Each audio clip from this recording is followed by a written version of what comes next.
నమస్కారం. తాళపత్రం కార్యక్రమానికి స్వాగతం. మనం ఏం చేసినా పొట్టకోటి కోసమే. 4 రాళ్ళు వెనకేసుకున్నా 4 వేళ్ళు నోట్లోకి వెళ్ళడానికి అంటూ ఉంటారు. ఇంతటి ప్రాముఖ్యత ఉన్న భోజనం ఎలా తినాలో మనకు సరిగ్గా తెలియదు. మన పాత సంప్రదాయాలన్నీ కాలగర్భంలో కలిసిపోతున్నాయి. పూర్వకాలంలో భోజనం చేయాలంటే ఎన్నో నియమాలు, పద్ధతులను పాటించేవారు. అలాంటి పద్ధతులను పాటించి భోజనం చేయడం వల్ల మనం తినే ఆహారం మన శరీరానికి పడుతుందని పెద్దలు చెబుతూ ఉంటారు. పెద్దల మాట చద్దిమూట అనే మాటను కూడా మనం పెడచెవిన పెట్టేశాం.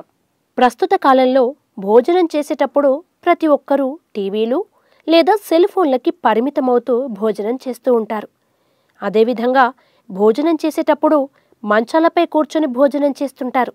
ఇక ఫంక్షన్లలో అయితే సరే, బఫే అంటూ మనిషి కూడా బఫేల్లో లాగానే మారిపోయాడు. ఇలా భోజనం చేయడం పరమదరిద్రమని పండితులు చెబుతున్నారు. సాక్షాత్తు ఆ అన్నపూర్ణాదేవి స్వరూపిణి అయిన అన్నాన్ని తినేటప్పుడు ఎంతో పవిత్రంగా భక్తి శ్రద్ధలతో పూజించాలని పండితులు చెబుతున్నారు. అయితే భోజనం చేసేటప్పుడు ఎలాంటి పద్ధతులు పాటించాలో చూద్దాం.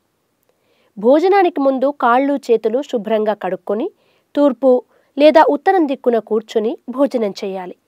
భోజనం చేస్తున్నప్పుడు ఎవరు వచ్చినా మధ్యలో పైకి లేవకూడదు. అంతేకాదండోయ్, ఎంగిలి చేత్తో ఎలాంటి ఆహార పదార్థాలను వడ్డించుకోకూడదు.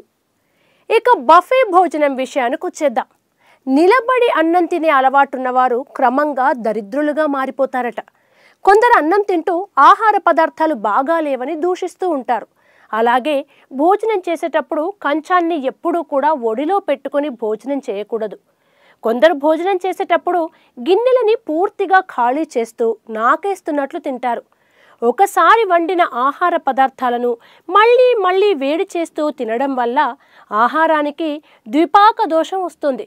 భోజనం చేసేటప్పుడు ఎవరితోనూ మాట్లాడకుండా అన్నపూర్ణాదేవిని స్మరించుకుంటూ భోజనం చేయాలి. అలా భోజనం చేసినప్పుడు మనం తీసుకునే ఆహారం మన శరీరానికి పడుతుంది. అన్నట్టు మరో విషయం, భోజనం చేసేటప్పుడు పళ్ళెం చప్పుడు కాకూడదు. పళ్ళెం చుట్టూ మెతుకులు పడకూడదు.